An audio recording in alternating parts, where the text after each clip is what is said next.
Hello and welcome back to Humanism Now, the podcast from the Central London Humanists. I'm your host, James. This week, we're delighted to be joined by Jeremy Rodell, who is the coordinator for Humanist UK's Dialogue Network. And to preview that interview, we're going to be talking all about what is Interfaith dialogue with some of our regular guests here on the podcast. So I'm delighted to welcome back Lola. Good to see you again. Hi, James. Good to see you. And from Leicester Humanists, Nicole. Hello, lovely to be here again. Thank you both for joining us. Now, we did have a prepared icebreaker question, but we're going to have to shelve that one this week because we were interrupted by Nicole's cat, who delayed recording today's episode. So we thought we'd ask, what was the name of your first pet growing up? Nicole, why don't you introduce us to the cat that's joining us for the recording and also any other pets that you had growing up? Yes, so my current cat is called Hanji. And she's a delight. She's gone over there, but she might make an appearance later on the video. But she's great. But my first pets were also a pair of cats called Tuli and Shah, mostly being a joke that they're both different variations of just the word cat in different languages, which, you know, when you're a child is very amusing. Very creative. And Hanji is quite a unique name as well. Can you talk us through that one? That is actually, I'm going to out myself as a nerd. It's a reference to Attack on Titan, which is a really good anime. It's just ended. I would really recommend it if anyone say too much about it. It's just one of the best shows I've ever seen. And I won't spoil why she's called that name, but I think it works well. It just sounds nice as well, even for those who aren't big nerds among us. Fantastic. I think just by appearing on this podcast, you've been outed as a nerd already, Nicole, so it's a bit late for that. And Lola, how about yourself? Do you have any pets currently? And what were your first pets growing up? No, I don't have a pet currently. But when I was growing up, we had all sorts of animals. We had goose, gander, we had goat, we had dogs, and then we had cat. Like Nicole, my favorite was the cat. And my favorite cat, I can't remember, about 6-7 cats, but my favorite of them all, her name was Express, because my dad found him on the Express, on the road. And we had it for a long time. My sister, my younger sister, back at home, we carried babies on the back. So my sister would carry it on the back, and it was the baby of the family. Yes. I'm a huge fan of cats. I just love them. Oh, that's so sweet that they were carried around like that as well. Well, thank you both. And for me, the family had a dog until quite recently, but growing up, first pet that we had was actually a tortoise, which was quite unique growing up in rural Cambridgeshire. And they are more effort than you think to look after. Transitions between hibernation and also their annoying ability to tunnel under the fences as well. So that was interesting as a pet growing up. Being really jealous of all the kids that got exotic pets when I was a kid. So I would have been very envious of your tortoise when I was a child. Yeah, I don't know how exotic they were, to be honest. I mean, once you sort of, get used to them, they're pretty boring. But, it was nice, as always, to have pets around. Thank you once again for joining us this week. Now, the reason for inviting you both on this week's episode is I know you've both been involved in some format in formal, structured interfaith dialogue, which is what we're here to talk about today. And as mentioned, we're going to hear from Jeremy Rodell, who leads Humanist UK's efforts on that. So I think before we start, it might just be useful to provide a bit of a definition of what we mean by interfaith dialogue. Nicole, I know you've been working with Jeremy on some of the programs. So how would you define dialogue to someone who's coming to it for the first time? Yeah, so I'd say, it can take many forms, but in its kind of most, the one that would apply to all things is any sort of structured activity that has 2 or more faiths and beliefs, and where you're having some sort of engagement with the things that you might both agree with and the things you might disagree with. Quite different to a debate. I think that's what a lot of people think it might end up being. Whereas as good humanists realize that people are allowed to have a different opinion, and the aim shouldn't be winning or winning like it's an argument. It should be an interesting exploration of your similarities and differences. Yes, some very good points there. And Lola, when you've been engaged in these interfaith events in the past, what are the typical areas and topics that might be covered when we're getting these the different groups together? Usually we will have maybe specific issues. It could be, for example, on abortion. We didn't shy from serious talking about, confronting, serious issues. So it could be about abortion. It could be about even things like life after death. And then, as Nicole has said, it's not about debating. It's about understanding, what do people believe. And also, I think what is left out sometimes out of discussion on religion is culture. So like within different religions, you have different cultures and different approach, within the same religion. So we will talk about this, cultural differences and how different cultures affect how different religions are applied or practiced. Yeah, I think that cultural point is really important. And again, that really speaks to how we can better understand each other by understanding and respecting culture, for sure. So I wondered, in your experience, what have been the significant benefits that can be achieved when we're getting groups of religious groups with non-religious people together for these interfaith dialogue events? Nicole, what have you found to be the most beneficial elements for you personally and for others in the group? Yeah, I think that one big thing, and it's not necessarily that I needed a reminder of this, but it's always nice to have a living one, I think it's certainly for other people, is the realization that we're not all that different. We might have a really different belief on the nature of the world and on spirituality, and our lives might be very different. If someone is very religious and they're always going to their place of worship and kind of their life revolves around that, we might jump to think that our lives are incredibly different and that we're just incredibly different people. And of course we might be in some ways, but the reminder that we're all human beings and that we all like mostly the same things and we all kind of want the same things. Somebody who's very religious might come at it from a very different way from me as a humanist, but they might end up doing quite similar things with their lives. And it's just really nice to have that living reminder that what we have in common is there's far more that we have in common, and that's much more important than the things that we disagree with. And also the realization that you can disagree with someone politely and then completely get on with them in every other manner. I think that especially with the polarization of things in the last decade or two, and with the internet, there's this idea that's like, no, someone has to agree with you 100%, or you shouldn't interact with them. And of course, you still might have some lines that you're like, I don't really want to engage with this person in. But I think it's a bigger reminder for even things that aren't interfaith. It's like, we are allowed to politely disagree with the people that we like and get on with, and it's fine. It's nice to have different opinions. No, I couldn't agree more. Well, I probably should, after what you've said. I probably should find something to disagree on.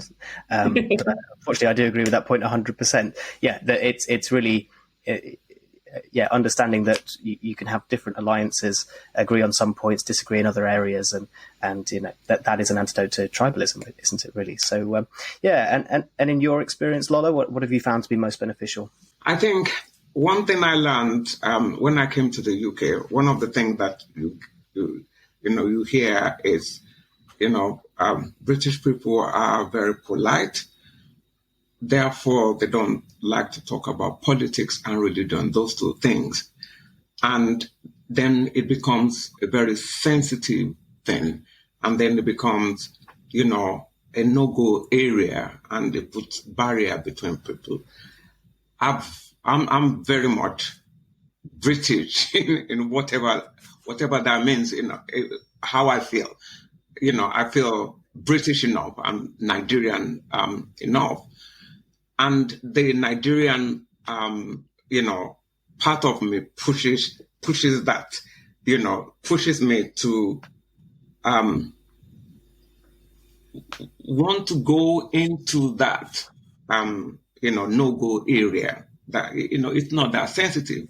The reason why is the part I come from in Nigeria, the southwestern part, where not nearly, it's not, I think 55 Muslims, 45% Christians. So in one family, you will have, a grandmother being Muslim, married to a Christian, and then a traditionalist. So you have everybody in the same family. And then we will celebrate each other's, religious festival. So I grew up with that. So it's a very, so I didn't understand that sensitivity. And, it's been a pleasure, like through the Central London Humanist, being involved in, interfaith dialogue and then confronting that sensitivity.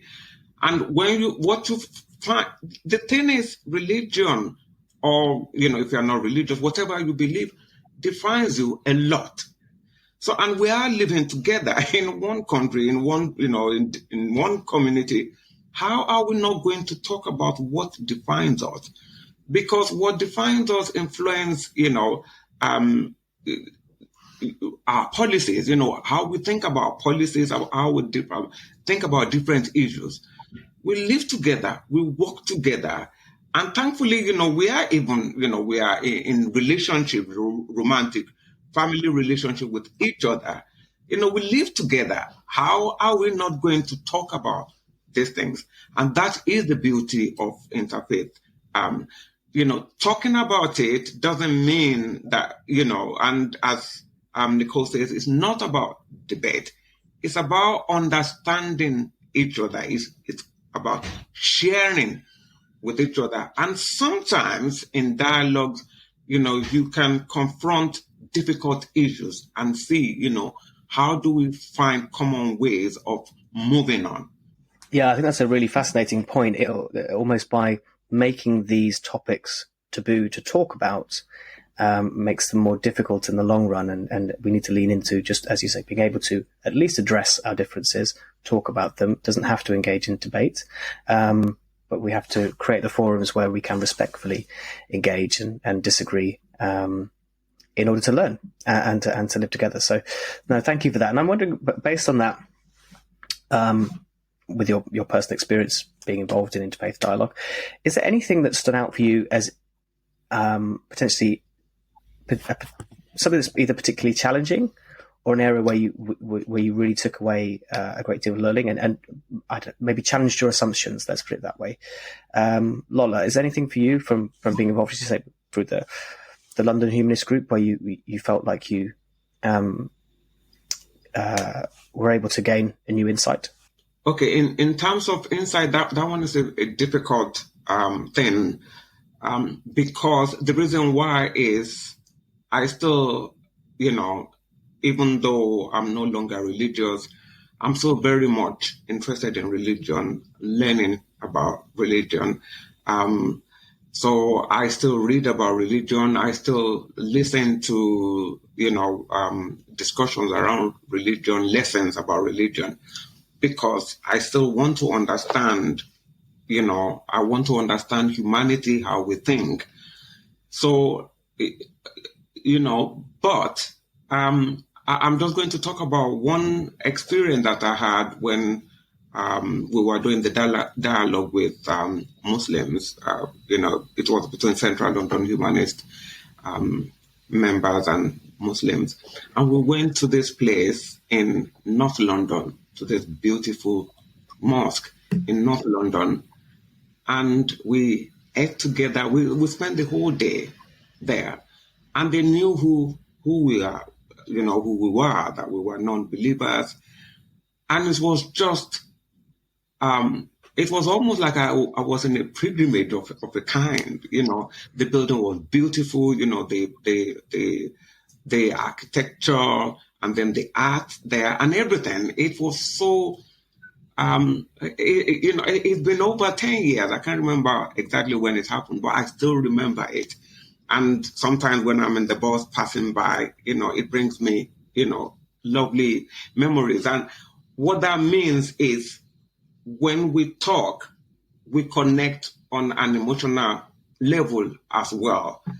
And that does something to us in terms of, we're always talking about unity. We're always talking, which also connects with, over time, peaceful, engagement with each other, tolerance, and, and if I can use the word love, yes. What you touched on, you mentioned challenge, and that is the one I also want to talk about. And the challenge is, I think one has to be, I need to make a confession here, because if somebody is listening to what I'm saying now, it may not represent what I've been in the past and some of the things that I've said in the past. I've been on a journey when I left religion. I've gone through different, and I keep evolving. It's a journey, and I think the journey continues.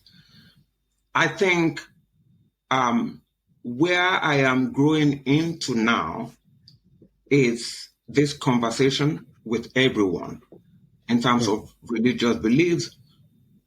Even the political belief is still difficult, but even that, to just be able to listen. The challenge, listening is very challenging. It's not that easy. Sometimes people will say things that you disagree with fundamentally, and you will have that urge to start.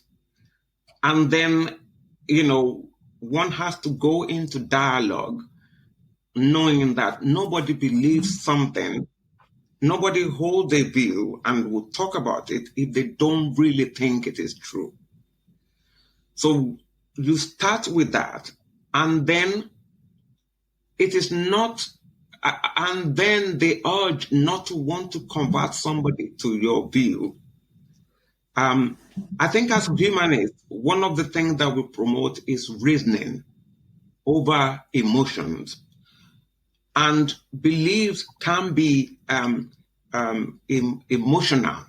What we believe sometimes we hold, so close to our heart.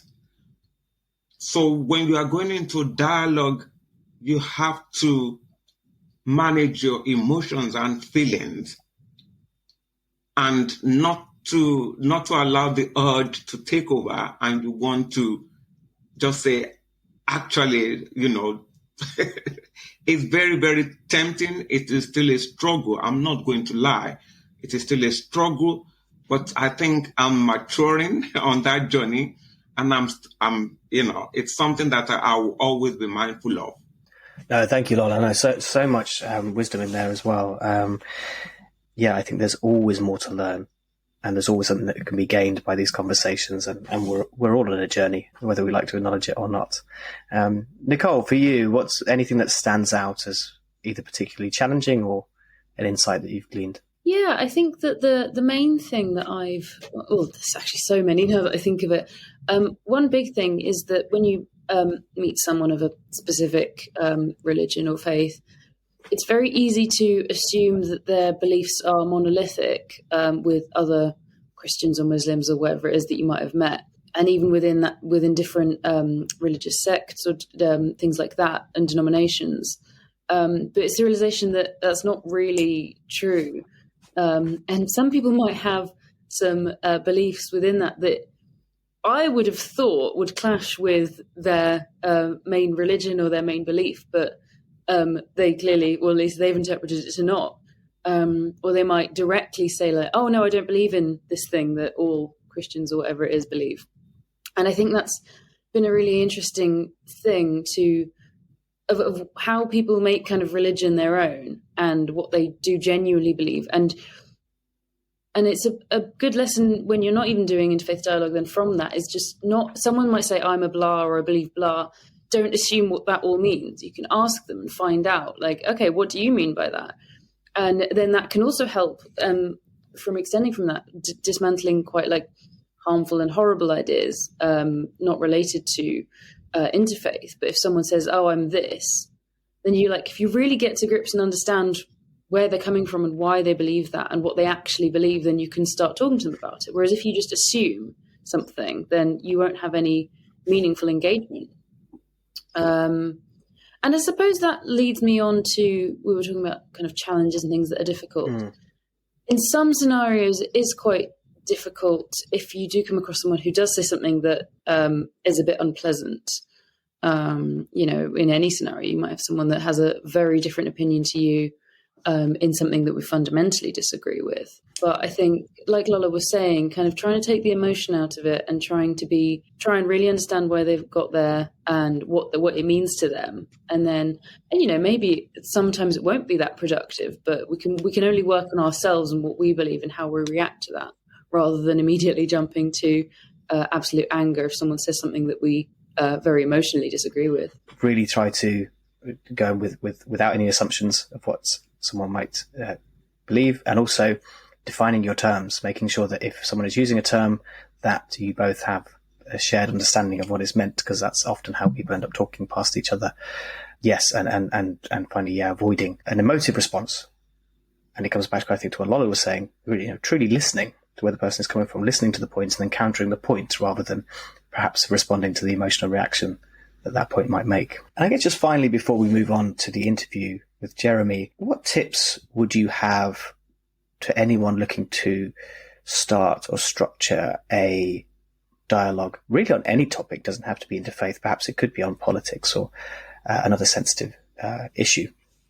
If you wanted to structure a positive, good faith dialogue, anything you would recommend for structuring good faith dialogue? I think before the dialogue itself happens, I think some groundwork. So if whichever group you want to engage with, or maybe if it's multi, I think it would be a good idea to have a meeting and then discuss, what do other people want to get out of it? Why are they doing it to start with?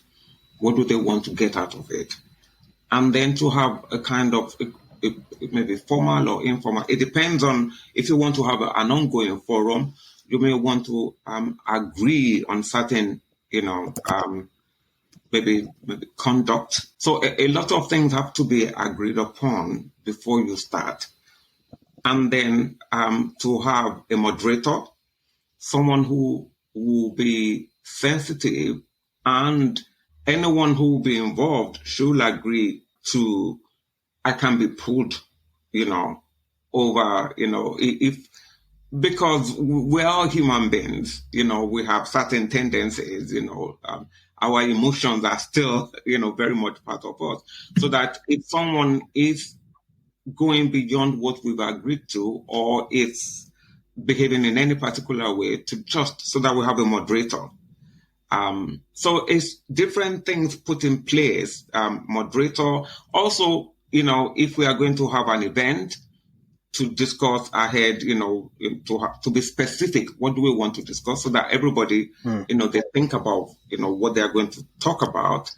And then you may have a moderator that will also, an organizer that will have a feel of what people are going to talk about ahead until the group. So if it's, for example, if we are going to have a forum that will be ongoing until the group, get used to each other, and they know each other's character, they know each other's temperament. So yes, so a lot of background work to be done before it starts, and somebody that will be moderating it and managing, managing everyone, I think. Totally.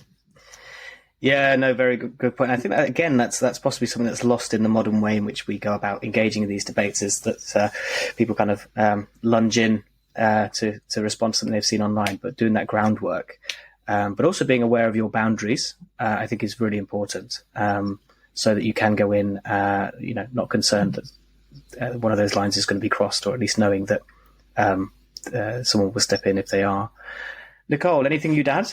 Yeah, I mean, everything Lola said was absolutely great. And I think I'd add that, and it kind of fits in with the groundwork that you were talking about, is the realization that some of the best conversations or elements of things you might get out of it are kind of in the unofficial bit. let's say you've got some structured either discussion or whatever it is, but then what you might find is that, and you're just having a cup of tea with someone before or after, that in that casual chat, you kind of get a lot more because it's a lot more relaxed and the pressure's off in a way. And people are a lot more, they're just, they're being a person. And then you can find out really interesting things about people and like how they are just as a person outside of their religion or their belief. Obviously it all feeds in together because that is it. But yeah, just that every part is important. It's not that, this is the formal bit and then I'm just going to leave. It's like, no, it's all part of it, and how we all get to properly know each other and properly have those meaningful discussions. Yeah, absolutely. I think there is a safety to having that structure. There's a security that's provided to everyone. But also, I think what you're talking about there is rapport. Let's not just engage, right? This is our set time to talk about this very emotive topic. Let's actually build some rapport around the topic as well. Well, Lola Nicole, thank you so much for your insights on that. There will be some training on interfaith dialogue, which is being organised by Humanist UK. And I'm delighted to say that our interview this week is with the coordinator for the Dialogue Network, Jeremy Rodell. So here is our interview with Jeremy, talking all about how to get involved with the Dialogue Network. Jeremy Rodell is a volunteer who leads the Humanist UK's Dialogue Network. The Dialogue Network brings people together from different humanist communities so that they can facilitate better conversations with those of religious faith from different and diverse backgrounds and hope to find common ground. This work builds bridges, develops mutual understanding, and promotes tolerance and good relationships throughout our communities. Jeremy, thank you very much for joining us on Humanism Now. Pleased to be here. So as mentioned, I know you work as a volunteer with Humanist UK, and you switched from a distinguished career in business. So what made you want to join Humanist UK and lead the Dialogue Network and become Humanist UK's Dialogue Officer? Well, thank you for joining us, Jeremy. I know you previously had a business career and currently working in this, as you mentioned, in a volunteer role with Humanist UK as the Dialogue Officer. I would be interested to know why you chose to make that transition and what is the responsibilities of the Dialogue Officer? Well, it wasn't really a transition. I got involved in humanism, before I retired a long time ago, and after I had a humanist wedding, by the way, which I didn't know anything about humanism until after that point. Anyway, okay. And I got involved and then started the South West London Humanist Hub. So it was a gradual transition, and basically it wasn't a transition from work. It was basically, removing work just gave me more time to do other stuff. And this was one of the things I was doing. And at the time I got involved in humanism, and when we started a local group up, which was in 2007, it was at the height of the Richard Dawkins God delusion, new atheism movement. And though that had a lot of positive things about it, it raised the profile of a lot of things. And obviously I agree with the, arguments deployed in the God delusion, though some of them are a little bit questionable. What I didn't feel comfortable was the sort of very aggressive and anti-religiosity of the new atheists. I thought that they were, that wasn't necessarily behaving in a humanistic type of way. So that's what really started me going and started getting an interest in this area. And then a number of years later, there always had been some dialogue activities, and I was very interested in it. And then Andrew Copps, and then the chief executive of Humanist UK, or was then BHA, said, well, why don't you take on this dialogue officer role? There was somebody doing it before me who had stopped doing it. So I sort of added it to my portfolio of voluntary things that I'm doing. So that's how it arose. That's great. Yeah, and I definitely think highlighting the more aggressive tone of the new atheist movement is often one of the criticisms and one of the reluctancies that people have with coming to humanism. So I think it's some people like that, and others see it as unnecessarily antagonistic. So I think it's definitely a positive contribution to the movement. So how do you differentiate between dialogue and debate, especially when it comes to facilitating conversations between people of different beliefs and different backgrounds? Well, I think this is an important distinction, but it's not a difficult one, really. So when we think of debate, we tend to think of, a classical, debating society at school or the Oxford Union or something, which is you have two sides and they state their case and they're trying to win. And you're listening to the other side in order to find a chink in their armor, and you can get your killer point in, and sway the audience. In practice, of course, is not often anyone is swayed in the audience, but anyway, that's the idea of a classical debate. Dialogue isn't like that. So dialogue doesn't have a winner or a loser. The idea of dialogue is you're there to understand the other person, to help them understand where you're coming from. And often you can disagree. Disagreement, of course, is fine. In fact, you can argue that if you don't disagree, then you're missing something in the discussion. But it's a two-way discussion, and you're not aiming to win. You're not aiming to enter a discussion with a Muslim and for them to leave the room having seen the light and becoming a humanist. That isn't going to happen, nor is it the other way around. So that's the idea. Dialogue, not debate. Actually, that phrase, dialogue, not debate, was something we stole from an organisation called the Faith and Belief Forum, which does a lot of work in this area. Doesn't mean to say that debate isn't important and useful. And sometimes, of course, things which are billed as debates can be conducted in a sort of a dialogic manner. And often the term debate is good for getting people in the room in the first place. But the distinction when we say dialogue, not debate, is about adversarial versus non-adversarial. Yes, that makes a lot of sense. Thank you, and thank you for the distinction. So, would it be fair to say then that there's different objectives and success is defined differently? Where you're seeking to change minds, here it's about seeking greater understanding for everybody involved. Yeah, well, you of course are seeking to change minds in that you're hoping to change the person's mind in their understanding about you, about your humanism, and you hopefully leave having learned something yourself. So, but you're not aiming to change people's fundamental worldviews. I suppose that's the thing. You're not intending to do that. In fact, that is an issue because if you're coming from a background where you think your aim is to convert people through an evangelical proselytizing background, as some people in Christianity do, some Muslims do, some humanists do actually, then obviously that's a bit of a problem, because a sort of unwritten big rule in this area is you don't do that. You're not there to convert anybody. It's very bad form to try and do that. So you're asking those people to sort of switch off something where they think, I'm going to save you by bringing you to Jesus. Well, sorry, that's not part of the game here. You're not expecting them to do it.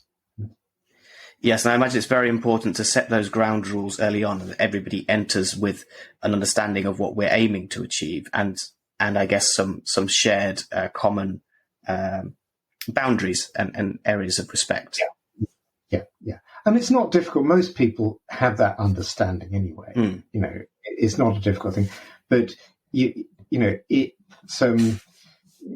can be important to state that. And I remember hearing somebody, actually a Reformed Jewish speaker, she was a rabbi, and she said that one of the things that makes a lot of Jewish people very cautious about dialogue is because throughout history, most of the time other people have talked to them is in order to try and convert them to Christianity. Yeah. That's been the agenda. And so, you're understandably a bit cautious about it. So you've got to be careful about it. The sad thing about that, though, is it means that some people choose not to engage because Yeah. They'll say, well, if I can't share my profound view that you really ought to come to Jesus, then, what's the point in getting involved? So, that's another issue. So encouraging dialogue and people to be more open to it is very important as well. Yeah. Yes. So I'm wondering, are there any particular examples of particular successes that you've encountered, or a very challenging situation which turned into a success in your experience? Well, yeah, I think when you say that, it's very obviously the difficulty in this area is measurement. You can't measure success really, it's because this is quite a sort of soft thing. Yeah. But I think that you can. I mean, I think actually of an example which is something that Central London Humanists did a number of years ago now, and some of your colleagues will remember, which was a series of meetings with a Muslim group, and which took place in various places. I think the first one was in a room in Conway Hall, and then another one was in the boardroom at the Central London Mosque in Regent's Park.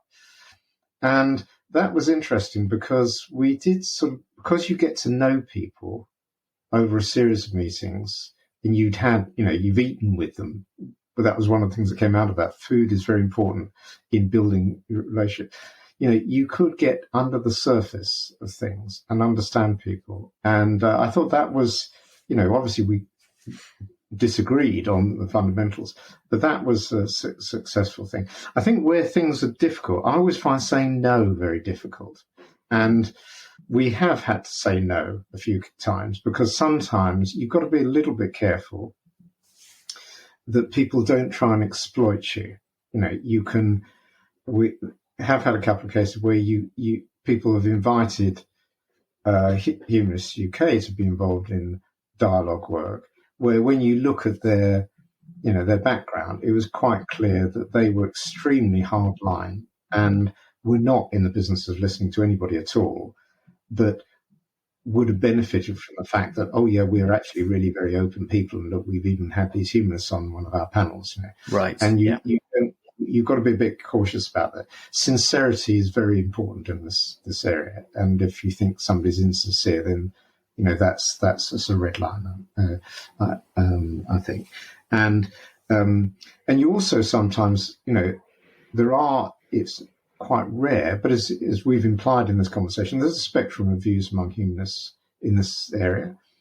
Some people, are very anti-theist, and often for very good personal reasons. That we have a spectrum, same as faith groups do, and sometimes it hasn't happened often, but we've had one or two cases where people have sought to get involved in dialogue and join a network because they wanted to, tell the religious people, where they were wrong, and and they had that motivation, which obviously is fine to have it, but dialogue isn't the place for it. So it's not helpful, and it's not particularly productive. No. So we had to say no to those people, but they're very, very important. Yeah, that makes sense. And I can also bring it back to your point earlier on about, the new atheists. I mean, it is always the people who are sort of most famous for their atheism that kind of people, those who don't understand humanists, and as you say, the range of views that people might hold, they'll just see those who are most outspoken or most infamous for their non-theistic views and go, well, that's potentially the atheist or the humanist view. So yes, again, another reason for more open dialogue. Exactly. Yes. I mean, the number of, you do still encounter people who expect, you say you're a humanist, they expect you to have expect that you to be Richard Dawkins, in different yes. Equally, it's important not to emphasize this spectrum thing. There are, a lot of people who do have that view, including Richard Dawkins, and you've got to respect that view. And that's fine. I just don't share it. Though I obviously agree with his arguments about the non-existence of a deity, but that's a different point. Yeah, and I think in general we've seen a lot more, or I've certainly seen a lot more literature in the past few years around constructing or creating constructive conversations more broadly, taking it out, just talking about faith, I think, polarization that we've seen, people having much stronger, identity views as well. And so I think it'd be interesting to understand or get some tips from you in terms of some of the strategies that you recommend to implement to facilitate constructive conversations where there may be quite a considerable difference of opinion. Well, I think the question is, where do you get involved in that in the first place? Of course, as I said before, if somebody's wanting to engage with you for an ulterior motive, then be very cautious. Most people are not like that, though. And I think we're humanists, and the important thing here is engaging with people on a human level. And if you need to be cautious, and I remember doing some dialogue with a local Catholic group here near where I live, which followed a big campaign about a Catholic school, which I was very heavily involved in and was very controversial. It was about the new school with a 100% faith-based admissions policy, which we obviously didn't like. And we agreed after the dust had settled to try and have a conversation. And it was very successful. But the first thing we did with that was to have a conversation. We actually got an outside facilitator, though I don't think we really needed it, but we did.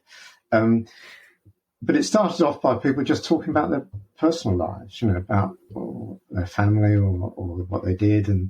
And it was to humanize, the people in the room before we started talking about the sort of, significant issues. So I think that's the way in, is not to go sort of smack into a controversial area, but to talk about your shared humanity in some way, your personal life. Yeah, that's such a good point. And again, that's something I've seen a lot of the literature on this recently. Build rapport, find those commonalities that are, humans who all talk about relationships with families, with friends. There's going to be so many. We're going to have so many more things in common before you start talking about where we differ. Exactly right. Yeah. Yes. I mean, I think one thing which, when we talk about this, though, comes up, and I find a very useful sort of thing to have in the back of my mind, is this thing about values. And a couple of years ago, there was Professor Linda Woodhead did a series of talks. It was during COVID, so it was all online. And her thesis, it was done for Birmingham University, and you can just Google them. And it was called "Values of the New Religion." So she's a professor of sociology of religion. Okay. She's now at King's College London, and this was her thesis, and it wasn't just that point. She was saying what was being replaced by, but essentially, what she was saying was that there is, to quite a large degree in our country, a broad set of generally shared liberal with a small L values, and that's actually often the basis which, in an unconscious way, you're engaging with other people. Now, it doesn't mean to say everybody shares those values, and obviously around the fringes of them, there's some big differences, but that makes it a lot easier to have those conversations. But often you're finding the people you're talking to actually, a lot of the time, you don't have common ground only because of your shared humanity, but also because you have a high percentage of shared values. Yes. Tolerance being one of them. Absolutely. And I guess that provides then a framework from within which you can start to construct. Here's my argument. Here's my point of view. This is why I value, or why I would advocate for this model as opposed to this route over here, based within the framework. Whereas I guess if you had a completely different framework of values that you're operating in, it's going to be really hard to even engage on a topic. Yes, it is. Yes. So I mean, if example being, so mostly the people you engage with in the dialogue area, they would all agree that freedom of religion or belief is an important thing. And obviously, as a humanist, I would very strongly advocate that. But, I have had conversations with people who just reject the whole concept of human rights. Right. I think human rights is not, because human rights is a human created thing as a concept. It actually flowed primarily from the post Second World War, Holocaust, and all of that. And they said, well, why do you don't need that? These are man-made things, where we've got a book here which tells us all we need to know. So they reject. Now it's quite hard to get past that. Yes. Yeah. Is that one example where you would say that's probably a boundary where dialogue would not necessarily be productive? Well, it was productive in the sense that I came away having a better understanding of where that person was coming from, because they seemed a very intelligent, pleasant person. But obviously we have an area of profound disagreement. Yes. And it's quite hard to get past that. Yeah. Yeah. Is there anything that someone could come to you with, and where you would think actually that this is kind of not even something that it's not even worth entertaining? Is there any kind of, I guess, set of values or a viewpoint that would be just really shut dialogue down straight away? Well, I think, there are quite a few of those, aren't there? I mean, I think if somebody was advocating, violence or hatred, then I think, well, that's, they are your enemy. And so, yeah, I think those are definitely red lines. There are red lines, and we shouldn't be mealy-mouthed about that. Sure. Do you think there's any value in trying to, shift someone who holds those types of, very prejudiced views, at least shift them towards, away from that, towards a more liberal understanding? I think that's very, very difficult to do. It's rather like people who believe in conspiracy theories. You won't, if you just try, confront them with counterfactuals, all that does is drive them more deeply into the hole. Yeah.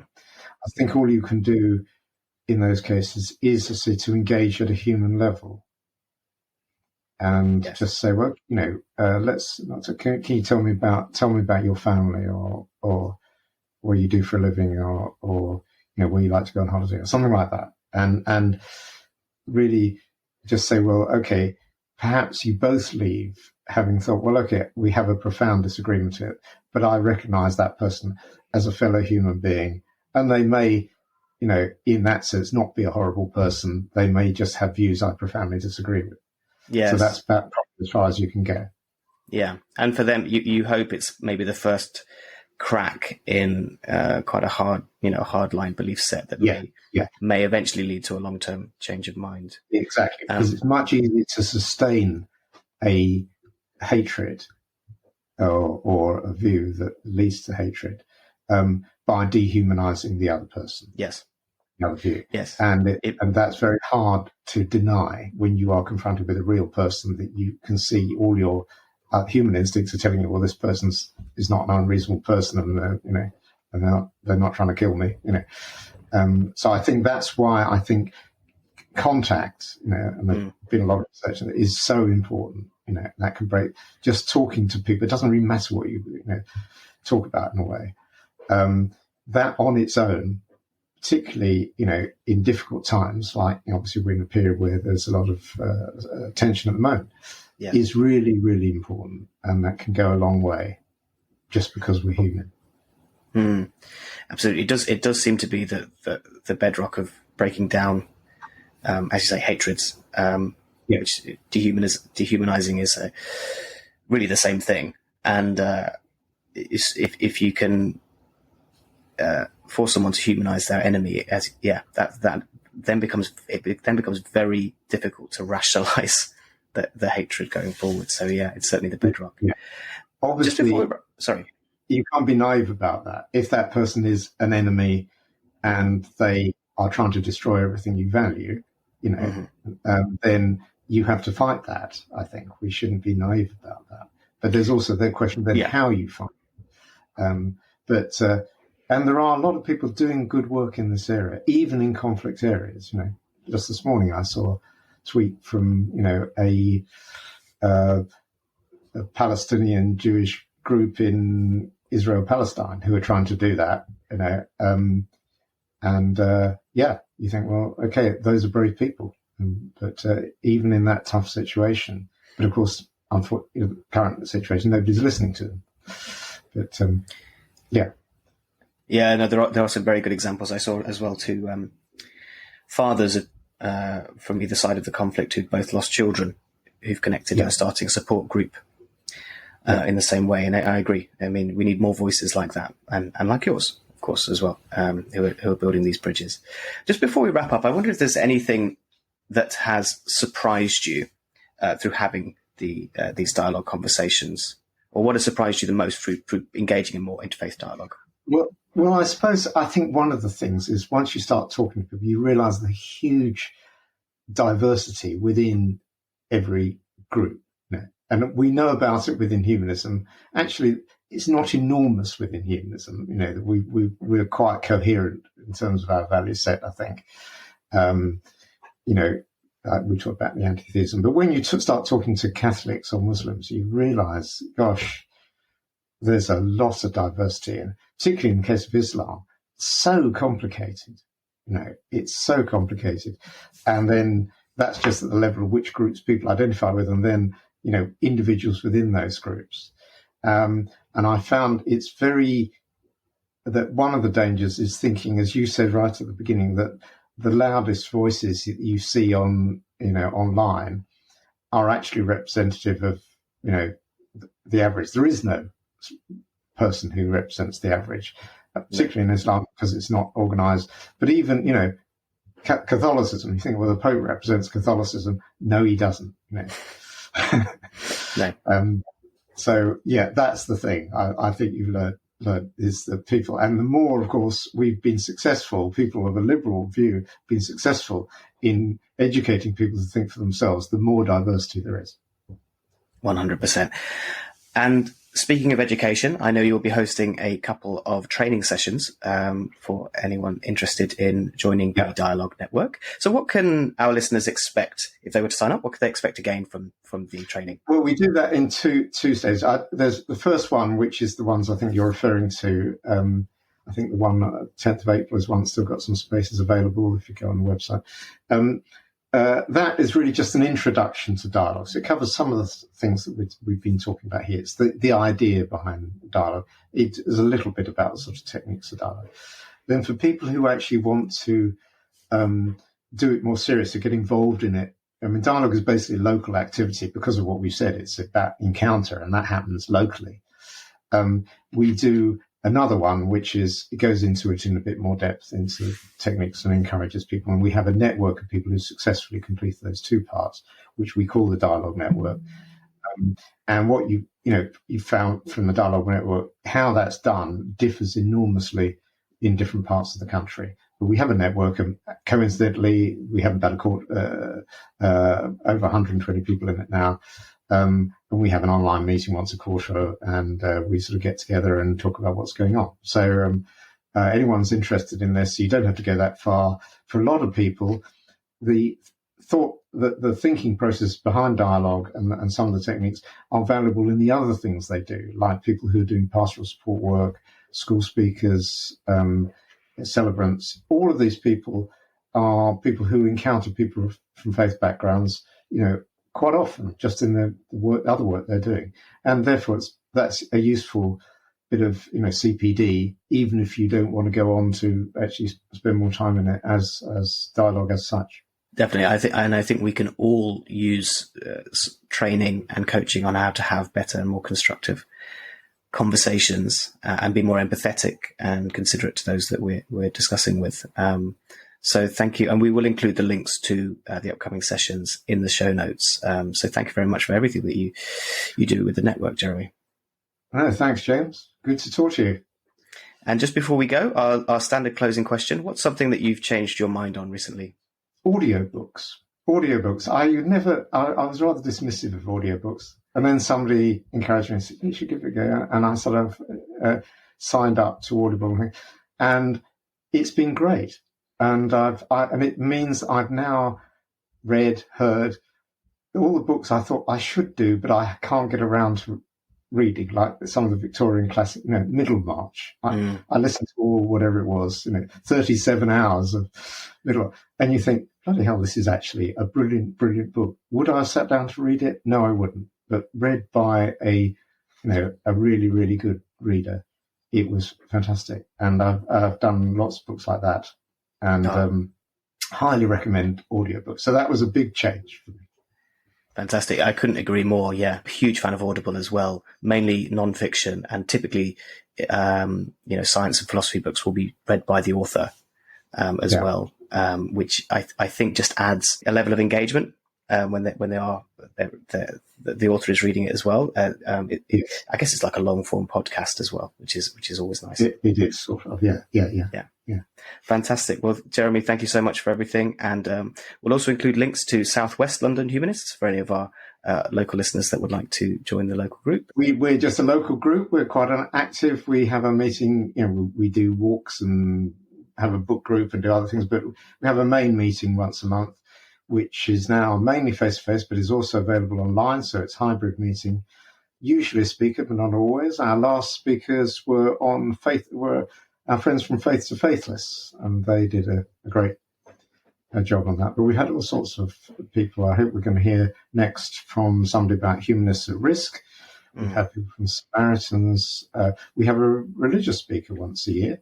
And the last one we had was a guy who I know from my local interfaith work, who was a Mormon, which is quite interesting, quite challenging. And so it's a very varied program and easily accessible. Just Google us. Fantastic. Jeremy Rodell, thank you for joining us on Humanism Now. Thanks, James. Welcome back to Humanism Now, and thank you once again to Jeremy Rodell for that very insightful interview. Now, we spoke there that there will be some upcoming training sessions with the Dialogue Network, and I'm pleased to say one of our panel has previously joined a similar training session with Jeremy. So, Nicole, a couple of questions. What are your thoughts there on the interview with Jeremy, but also in your experience working with him, what can people expect to gain most from the training? Yeah, well, I think Jeremy said so many interesting things in that interview, and I definitely agree with all of them, the challenges and the interest of it as well. I think that the training, I found it invaluable. It was so good. And if anyone's thinking about doing it, even if they don't think they'll ever want to do any kind of formal interfaith, I think it's really interesting. So personally for me, my journey to humanism, I never had a religious background. So I didn't come from a kind of family of like really deep faith and that sort of thing. And so I didn't really understand it. And I didn't really understand kind of what it could mean to people outside of the pure like religion side. And I think that was something really eye-opening to me. Because Jeremy was really good at using loads of kind of surveys done of different people of different faiths and what the religion actually means to them. It's kind of tying back to what I said earlier. It's like, rather than assuming, oh, for this person it's all about Jesus and for this person it's all about blah, really finding out, because there was a surprisingly high percentage of people who would call themselves Church of England members, but then didn't actually believe in God. And to me, that was like, I never would have thought that would be a thing. But it was really eye-opening to me for like all the many different reasons that people might call themselves a member of a certain religion that aren't just about the spiritual side. And I think, and as well, just helping you to have those tools to how to engage with people that you disagree with, and just thinking of ways in which to talk to people, and how to find common ground. I think it was absolutely great to do the training. It was really wonderful experience. Oh, fantastic! Yeah, and certainly that's a great example of not making assumptions about what someone might believe if they would call themselves a Christian but not believe in God. I mean, I've not heard of that before. But yeah, adding to the toolkit. I definitely think that's something we can all gain from. And Lola, you and I will both be joining Jeremy's next training session. What did you take away most from the interview, and what are you most looking forward to gaining from joining the training session? I think what I'm looking forward to, and I hope maybe Nicole will say whether that happened when she had her training, is that, what is debate? And when do you go from conversation and veering into debate? How do you know that blurry line? Because sometimes you want to just explain something, but you don't know that you are not explaining your side, that you have moved on in to start debating. So I'm hoping that, that's one key thing. And then how to, I think maybe the word is read the room, I'm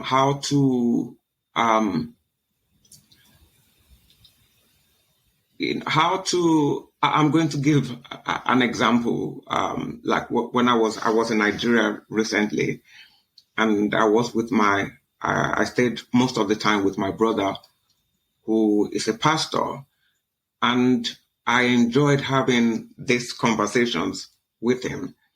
And there was one particular, conversation that we had, and he kept quiet. He stopped talking to me. He just stopped. It was about science, whether, he attended a convention about science and faith. And I was saying to him that, and I thought I had been really great with having conversation and not going into debate, because that was what I wanted to achieve throughout my time with, and we had such a lovely time. But then I said something and he didn't talk to me on that subject anymore that day. It just didn't say a word. And I regretted, I can't remember. So I hope from the training that I can read the room and know, when to not go from conversation into debate, asking the right questions. There are no right questions sometimes because it can be sensitive, but to know how to manage that and to learn maybe as right as possible questions, because I don't think there are right questions sometimes, but I think there are wrong questions. There could be wrong questions. So I want to learn those things. So I'm really, really looking forward to this. Oh, fantastic. Yeah. That point around sensitivity, I think is really key, and something perhaps we didn't touch on earlier, but it's one thing to make a point, but it's another to make a point in a way which is sensitive and is going to be appeal to the other person's way of reasoning and way of thinking. Just to bring in something quickly, what I want to be able to achieve when I'm talking with someone who is of a political, very different religious beliefs of political, is to be able to have a conversation throughout and to be able to end it positively and understanding each other. I would not want my conversation to ever break down, because when I had that experience with my brother, it really hurt me. So I would not want to experience with somebody else. Oh, well, no, thank you for sharing. And I hope you were able to move past that and continue to have positive conversations. We were able to have other conversations, even other difficult conversations, but not that one. I think, as was mentioned earlier, it's that ability to move on and re-engage, even if someone says something that might be offensive or we may have offended someone else, that we can still continue with rapport and with a listening ear to engage. So I guess on that positive note, all that remains is to thank our regular panelists. Lola, thank you so much for joining us again. Is there anything you would like to mention that is upcoming with either Central London or Association of Black Humanists? Yes, with Association of Black Humanists, we are reading a book, so we want to have a book club kind of meeting on this book. It's called This Is Not America, Why Black Lives in Britain Matter. It's written by a guy called Tomiwa Owolade. It's a great book. Basically, it's trying to talk about the difference between, the politics in America, the difference between American and British Black politics, that they are not the same. And it's such a provocative book, I have to say. it's worth reading. So I hope, people can read it, and then those who can to join us. So I think we are going to meet in March, last Saturday of March, to discuss the book. And Nicole, lovely to see you again. Is there anything you'd like to mention if anyone would like to get involved with either Young Humanists or Leicester Humanists? What's the best way to get in touch? Yeah, so if anyone wants to get involved either with Young Humanists or with Leicester Humanists, they can email me, and the email will be in the description of this podcast. But yeah, with Leicester Humanists, everything's going very well. We're building up very nicely. And the information should also be on the Humanist UK website for both of those branches as well, if anyone wants to get involved and to contact me about that. Perfect. And again, we will include all of the links in the show notes. With the Central London Humanists, we have a very busy calendar of events coming up. Our next in-person talk is going to be a workshop on automatic writing. And we then have an event focusing on dealing with or living with grief and loss for the non-religious people, which again, many of our members have been involved as humanist celebrants. So we hope to offer a range of views on that as well. And of course, our online discussion group for our global audience. We have just announced the next event, which will be looking at humanists' response to counter populism around the world. So another lively topic where I think we could probably use a lot of the dialogue skills that we've been discussing here today. So thank you, Lola. Thank you, Nicole. And thank you, everyone, for joining us on Humanism Now.